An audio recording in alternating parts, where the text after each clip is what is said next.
Good morning and welcome to the Unitarian Universalist Congregation of Evanston. I'm Allie Hunter, your worship associate. I'm here this morning, lucky me, for so many reasons, but also because I'm with Reverend Elizabeth Harding, UUCE's affiliated community minister. Whether this is your spiritual home or you are newly discovering this community, we're grateful to share this time together. We strive to be an inclusive and welcoming community seeking truth and love and nurturing the human spirit for a world made whole.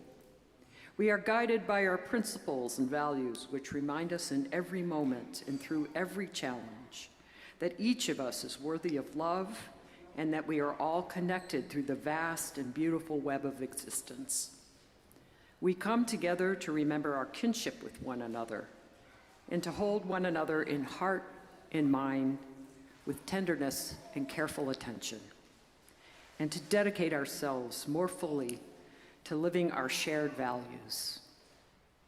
And welcome to those of us online. We hope you have your chalices ready. People of all ages are a welcome and important part of our faith community. We are blessed to have the children in our sanctuary for the first half of every service, and the entire service is for all ages about once a month. The nest in the front is our designated area for families with young children, where we have quiet fidget toys and activities and a kid-friendly order of service. We encourage our parents and caregivers in the nest to help support our youngest members of the community to participate in the service in an engaged way. Nursery care is available every Sunday in room 11 in the lower level, which you can access via the stairs at the back of the sanctuary. And the service is streamed to the lobby if you need to step out for any reason. As part of being a welcoming and inclusive community, we have some information posted on the screen that will help orient you to UCE in our service. A few announcements. Members of our Immigrant Solidarity team are hosting Second City Jazz for a concert fundraiser here in the sanctuary for Building Peaceful Bridges, a nonprofit who is providing food for immigrant families who have lost their SNAP benefits. Recommended donation is $40 per person, but no one will be turned away. We hope you will join us for this fun event from 6 to 9 p.m. on Sunday, August 2nd. For details on how to make a donation, please see Maggie Wilson at the program table after today's service. And now let us settle in together, gather our attention, and share this time of reflection, celebration, and inspiration. As we begin our worship service, let's quiet our electronics and our bodies as we join in beloved community. Welcome to worship.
Thank you so much. I heard him on WFMT yesterday. Yes, I did.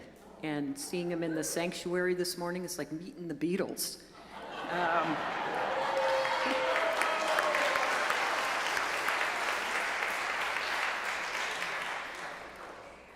The Unitarian Universalist congregation of Evanston was built on the traditional homelands of the Council of Three Fires, the Ojibwe, Odawa, and Potawatomi nations. The land where we sit was transferred from the local Potawatomi community to the U.S. government in 1829, sold to white settlers, and then after the defeat of a pan-Indian movement to keep white settlers out of the Great Lakes region, the Potawatomi community had no choice but to sell before being forcibly removed west of the Mississippi River. We also remember the ancestors of contemporary African Americans, the individuals, families, and networks of Black people who built up our country's culture and economy, which was a role forced on them originally by enslavement. We are indebted to their labor and unwilling sacrifice and acknowledge the tremors of that violence throughout the generations, still felt and witnessed today.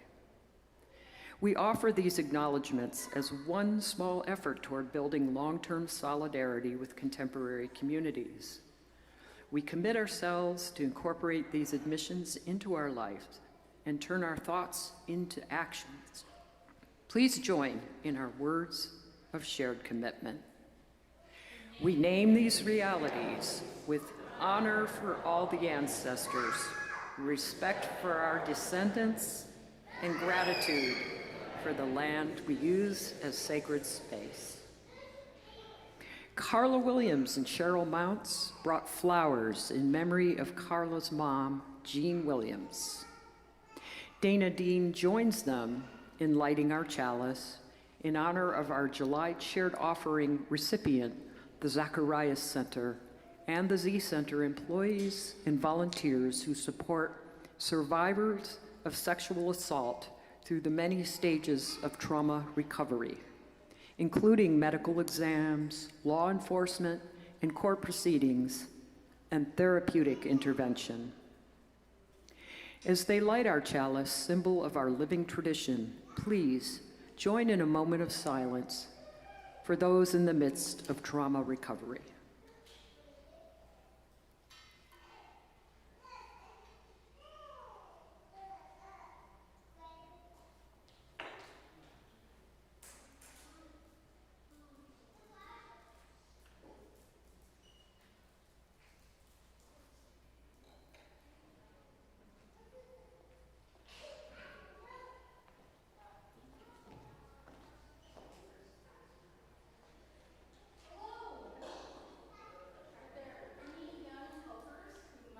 Want to join me in saying the words of our covenant? Come on over.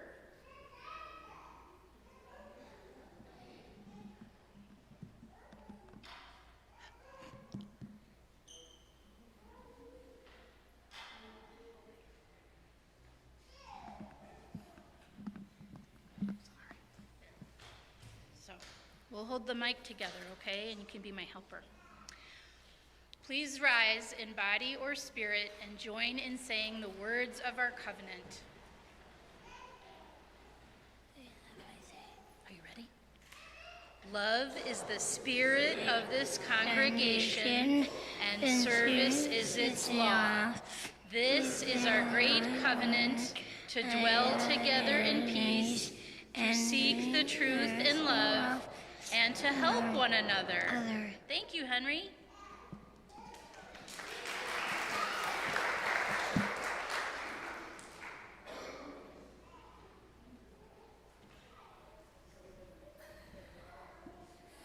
Before we sing our opening hymn, I invite those joining us online to greet each other in the chat, and those gathered in the sanctuary to turn to one another briefly to say good morning, trying to greet someone who is new to you.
Please remain risen. Before we sing our hymn, I want to encourage anyone who is feeling new to visit our welcome table with the red tablecloth at the back of the sanctuary.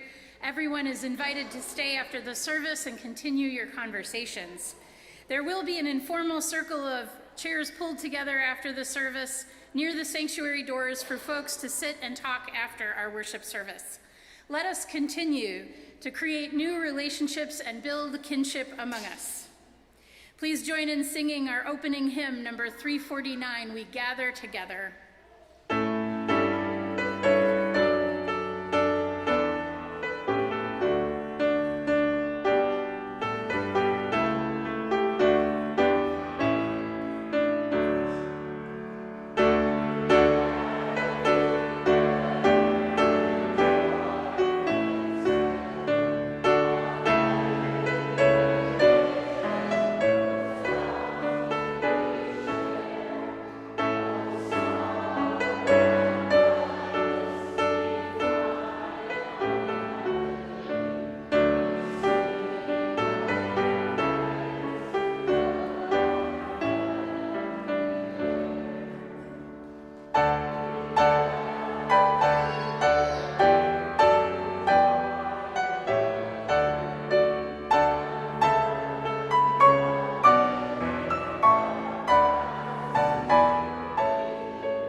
If you have a joy or a sorrow you would like spoken out loud, you may write it in the book at the back of the sanctuary.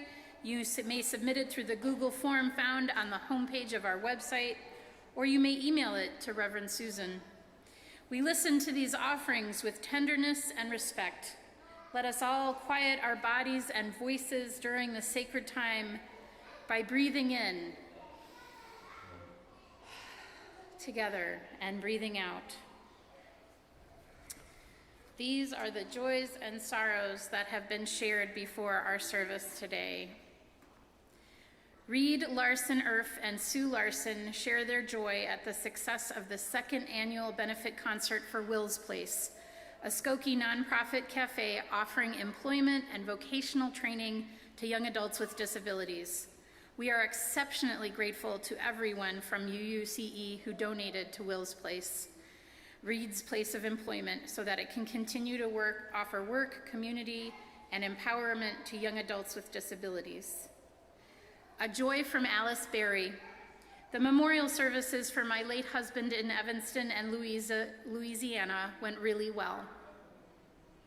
This week I received an email sharing the wonderful news that Harry Jones is turning 96 today.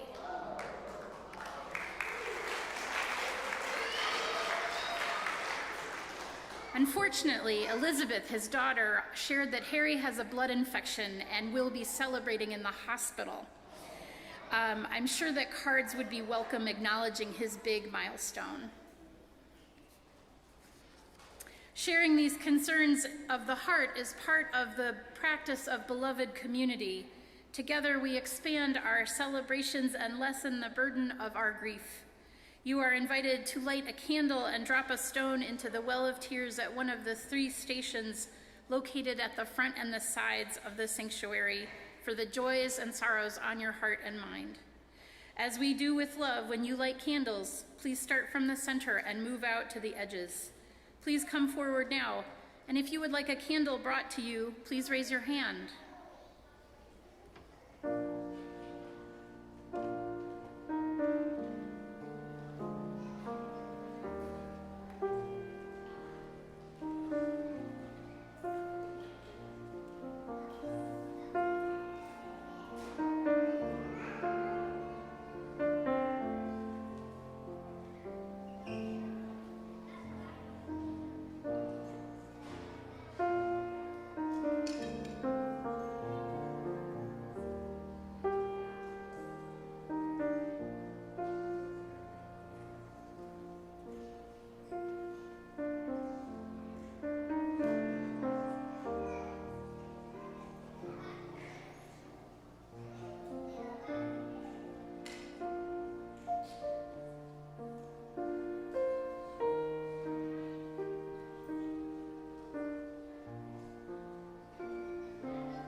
Please join in our shared words. For these joys we give our thanks. For these sorrows we give our love. Please join me in the spirit of prayer and meditation. Spirit of life and love, we come together grateful for our time together. We pray today for courage and strength, for fortitude and patience. As the world keeps turning, so must we.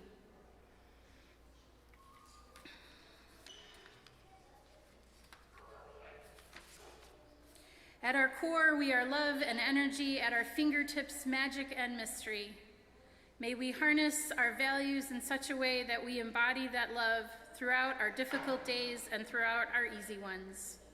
May we know this community as a place of rest, a place to regather our strength and courage to meet each day with gratitude for our connections, deep and vast. We give thanks for the joys and sorrows shared today. May we know each other deeply through our sharing. Blessed be and amen, shalom and ashe. As we sing our response, number 413, Go Now in Peace by Natalie Sleeth, feel free to name the holy as you are so moved. And our young people, preschool through 9th grade, are invited to head to their faith formation time with their adult leaders.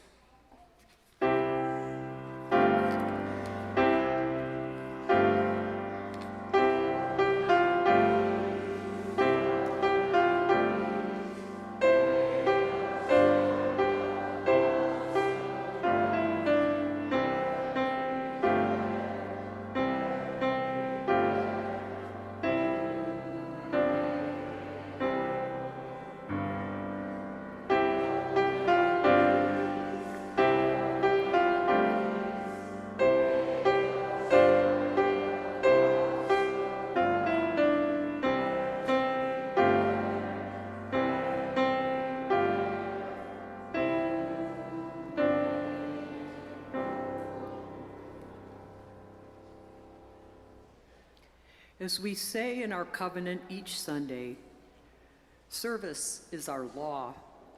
UUCE is called by our mission, values, and principles to contribute to our community, to form accountable partnerships, and to express gratitude through giving. Today's offering will be shared with Zacharias Center. I want to invite up Lakesha Lockett, the Director of Development with Zacharias Center, to tell us more about this organization. And I hope I pronounced your name right. Oh, you'll get it straightened out. Okay, thank you. Welcome.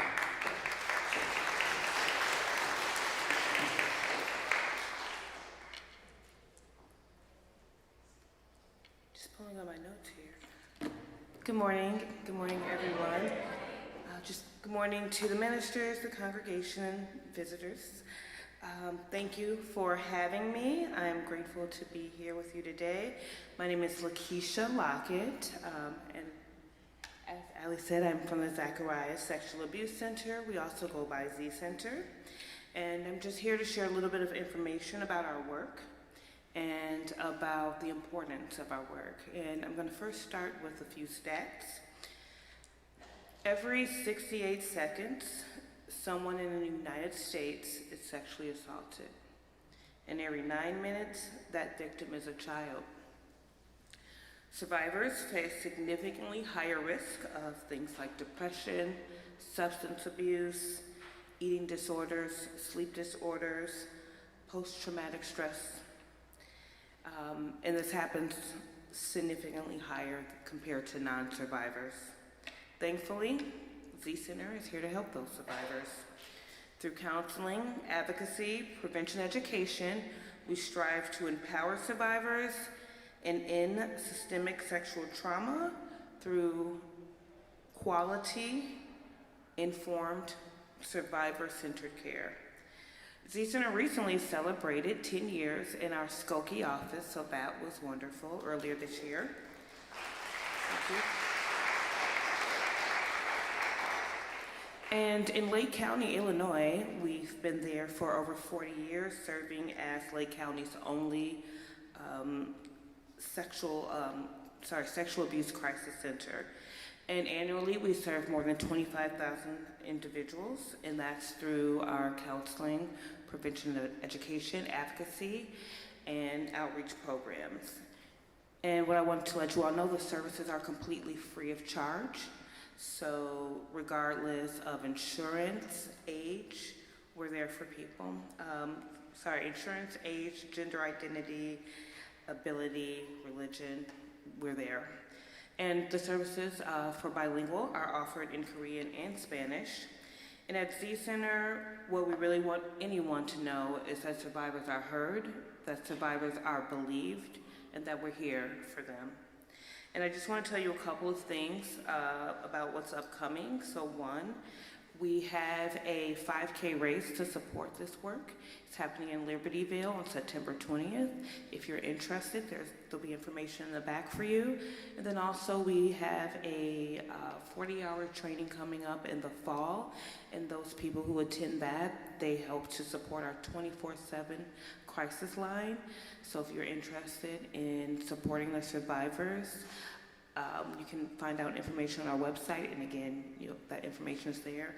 And finally, I just want to give our crisis line for 24/7 support crisis line. That's 847-872-7799, and our website is zcenter.org.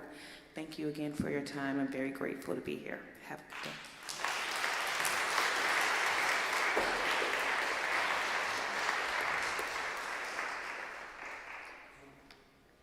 Thank you. Ms. Lockett will be at a program table in the cafe area after the worship service with more information about the Zacharias Center. Please stop by to talk to her. You may text to give, mail in a check, put cash in the collection bowls, or give from our website. If you write a check, please indicate in the memo line if your check is for the shared offering or some other giving. The ushers will now come forward to pass the collection bowls down the rows. Please give as generously as you are able, and may what you give bring you joy.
Today, we are so lucky to be able to bless our abortion care packages. Thank you so much for your generosity during the offertory. I invite the volunteers with our abortion access team to come forward and assemble in front of the chalice. About once a quarter, our abortion access team puts together care packages for the Chicago Abortion Fund, which gives these gift bags to individuals who use their services for abortion care. 85% of the calls that the Chicago Abortion Fund receives are from states outside of Illinois. Today at 12 p.m., you are invited to join our abortion access team in room 3 to create 200 care packages. These gift bags include items such as pain relievers, pads, lotion, and a journal to help ease the experience of receiving treatment. This morning, we take the time to bless the contents of these abortion care packages and share our love with those who receive them. You are invited to say the responsive words on the screen. We are grateful for the members of our abortion access team and those of you who will volunteer this afternoon or have volunteered in the past to create the care packages. May your generosity be a source of strength and hope.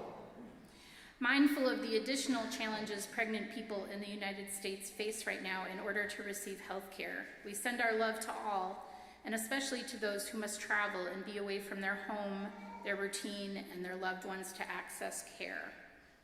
May your courage to seek care be a source of strength and hope. I invite the members of the abortion access team to hold up the items for the care packages. We bless all the small parts of these care packages with love and compassion. We are hopeful that each piece will bring comfort. We bless these abortion care packages with the righteousness of claiming bodily autonomy as a human right. May these care packages be a source of strength and hope. Let the people say, Amen. Amen. Thank you. You may return to your seats.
As many of you might know, I work as a chaplain at the University of Illinois hospitals. I serve as a palliative care chaplain, which means I visit people who are very sick and making decisions about their care. It is meaningful, sometimes difficult, and always intriguing work. Several months ago, one of my patients was recently given new medical information. When I attempted to visit her, she would put her arm over her face, or she would be asleep, or she would be on the phone with her family. I think that giving her permission to say no to a visit meant that she felt hopefully more in control, and that she might say yes to a visit another time. And she did one day. She explained to me that she was a caregiver in her family, and that she did not want to talk to her family about her new medical information. She wanted to keep being a helper and not be someone who needed help.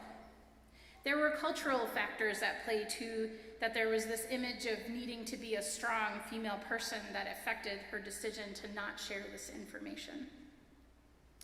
However, it was clear she was struggling to figure out the next steps on her own. I reminded her that in our conversation, even Jesus needed help. He needed help in the garden on the night before his death, and he needed help from his family and friends after his death. I knew that she was identified as a Christian, so that was the frame that I offered her. She took in my observations. She said finally, "So you think I should tell them?" And I nodded, and we prayed about her situation.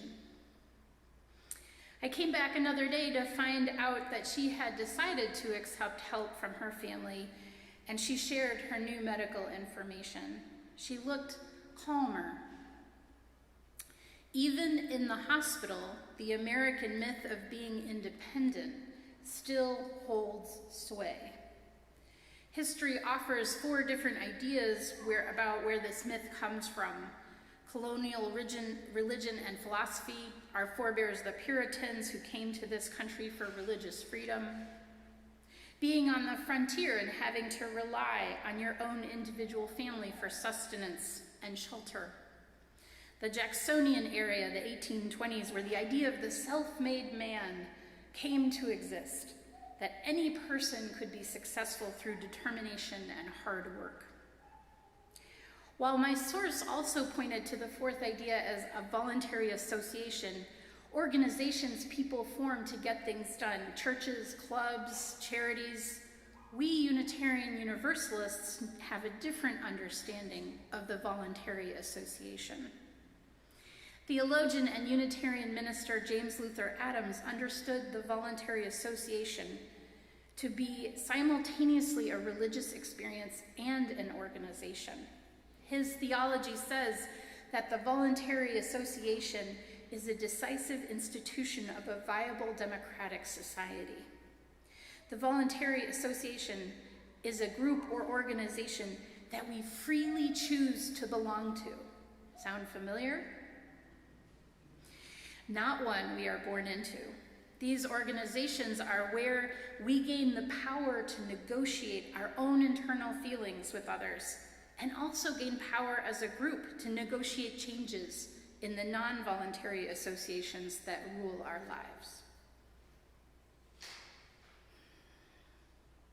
Adam's words reminded me of another patient. This gentleman has multiple medical conditions, and he received the information that there was no more curative treatment for at least one of his major conditions. He refused to speak to the palliative care physician, someone who I work with, and I respect and like this man a lot.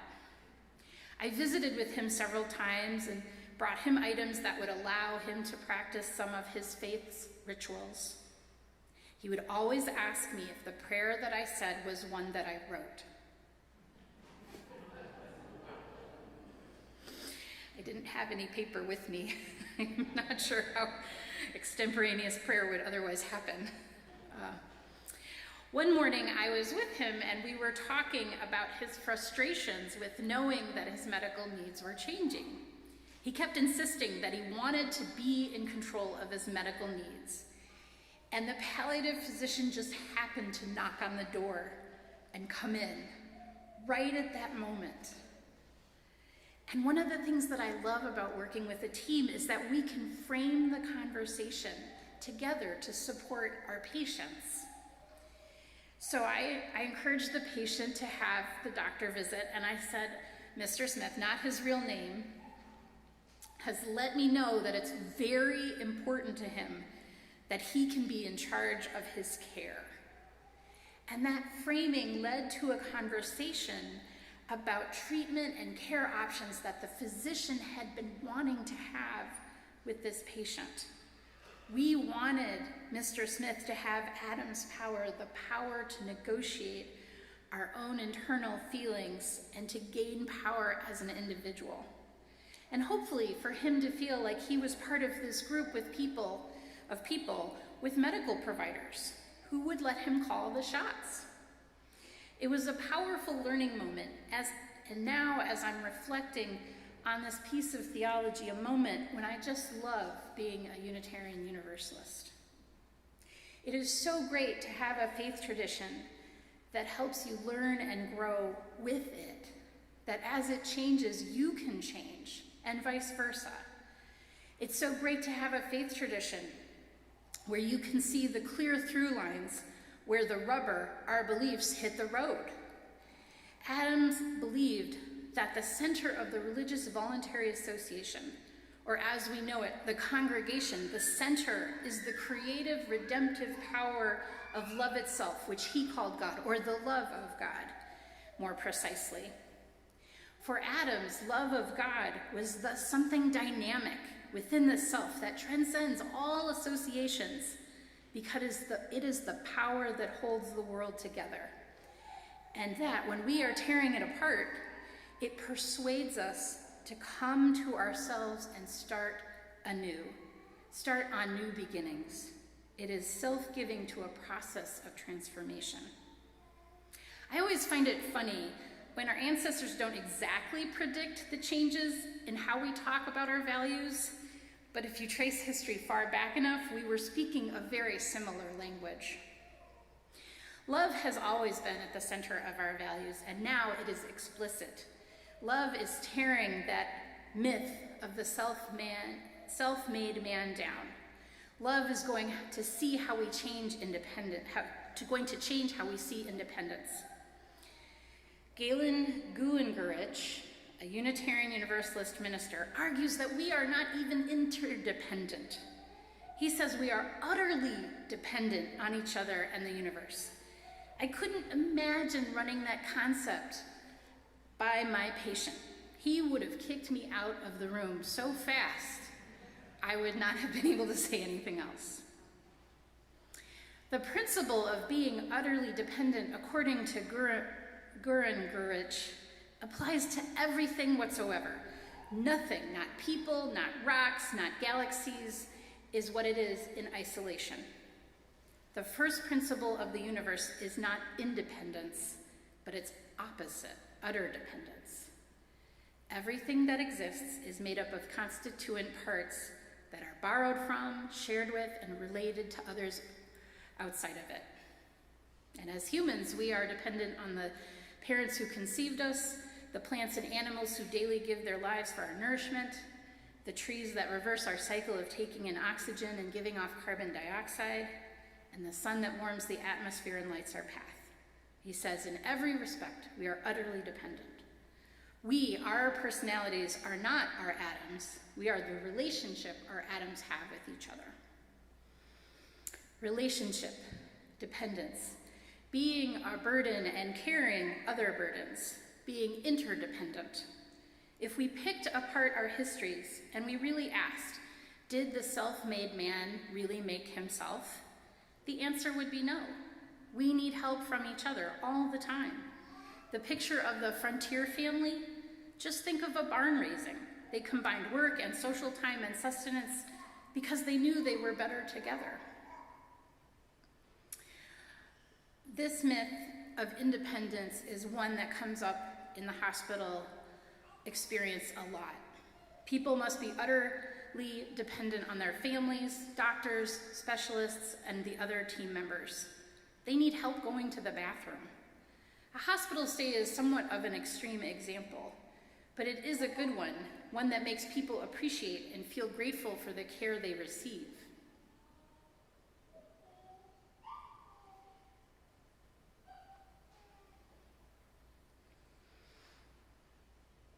Galen Guengerich says, "We happen upon a sense of inexpressible exhilaration at being alive and a sense of utter dependence upon sources of being beyond ourselves. This sense of awe and dependence should engender in us a discipline of gratitude, which constantly acknowledges that our present experience depends upon the sources that make it possible. The feeling of obligation lays claim to us when we sense our duty to the larger life we share." Our duty to the larger life we share. One frame of the larger life we share is our democracy. I'm still thinking about the 205th anniversary of our country and about how our Unitarian Universalist values connect with democracy.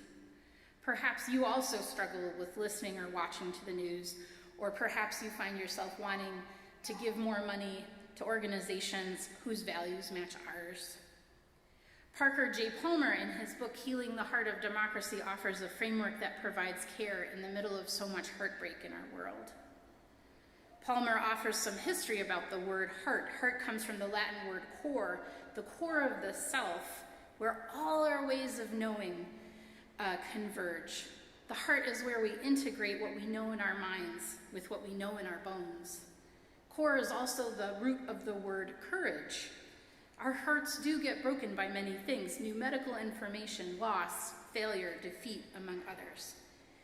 But if our hearts are broken apart, we cannot continue to meet our duty in the public or private spheres.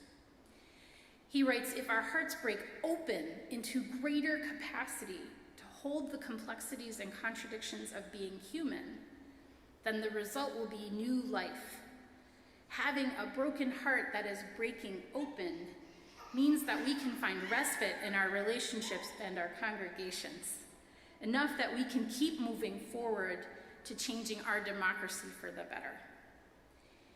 The practice of gratitude is one way to have that respite, to practice being open-hearted, to acknowledge your connections and needs with others. If love is at the center, gratitude is a way to practice our theology in action. For many people, practicing gratitude is an individual experience. Maybe you write thank you notes, or keep a gratitude journal, or find ways to express your feelings to the people in your life. That sense of utter dependence or interdependence, or the knowledge that we are a relationship of atoms, changes when you interact with people and organizations from your center, from the center of our values, love.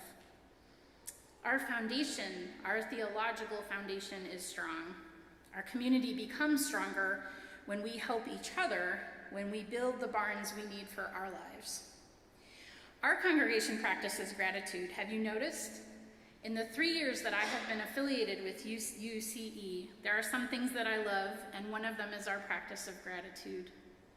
In the newsletter, people are thanked each week for their part in the ministry of the congregation. RE volunteers recently received cards from Kathy for their year of teaching. Signs all over the building express thanks and the connection each staff and volunteer has to UUCE's mission. The staff and board thank each other each year, celebrate each other each year. It's lovely to experience this practice of corporate gratitude as part of a larger group of people. And it is heart-broken open gratitude, because we do make mistakes with each other and we work through them. The hard part maybe is accepting the frame of a broken heart, of being in relationship all the time, even down to our atoms. Making that shift from I to we is something we practice all the time. Knowing that our history and our voluntary associations support us in this endeavor of making our love real helps make the change to a new frame of thinking and being and practicing. Walking into a hospital room, I know something is probably broken, or not just the patient's normal. Maybe you'll tell your neighbor this week about your broken, whatever it might be, and your heart will break open again, and there will be new life and new choices, and your practice of gratitude will stand you in good stead. And this leads us all slowly, right? It all feeds into each other, into our practice of transformation. John Mulaney, a Chicago-born and raised comedian, has a Netflix special. He has a few of them. It's been part of my therapy as I try and manage my feelings about politics to watch more comedy. I'm thinking of the one entitled Baby J. He chronicles parts of his life story. In this one, he shares about his addictions, the intervention from friends that saved his life, his experience in rehab, and what he learned about himself. The worst part, he says, is not being sober all the time. The worst part, he says, is having to be grateful to the people who staged his intervention. It was extremely funny in the moment. Evidently, they bring it up quite a lot to him to tease him about it. It is funny, and it is a reminder that everyone has the opportunity to break their hearts open and be transformed. May we be so transformed, our broken hearts held and cared for, our practice of gratitude lifting us up every day.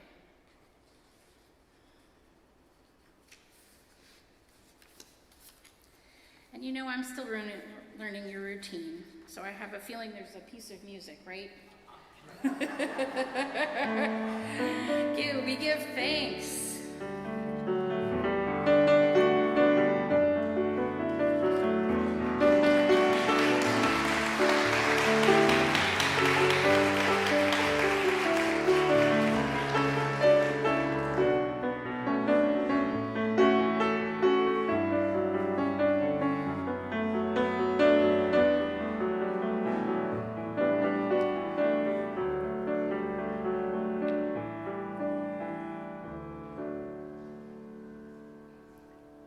Grateful for your message. Thank you.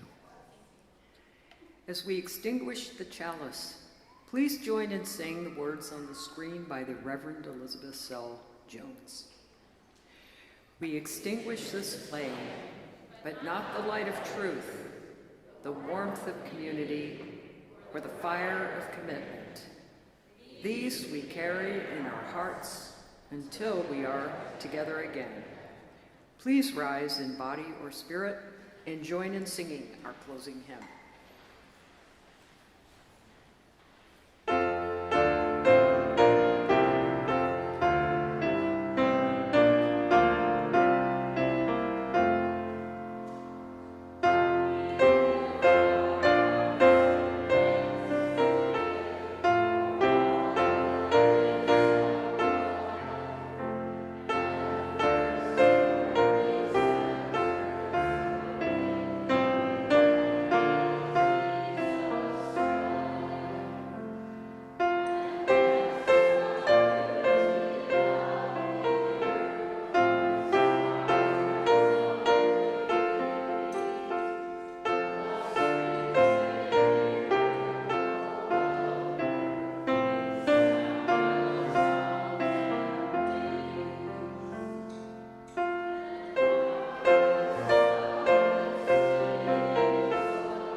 Our benediction comes from Wayne Arneson.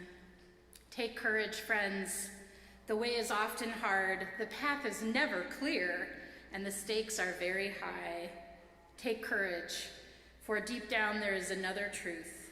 We are not alone.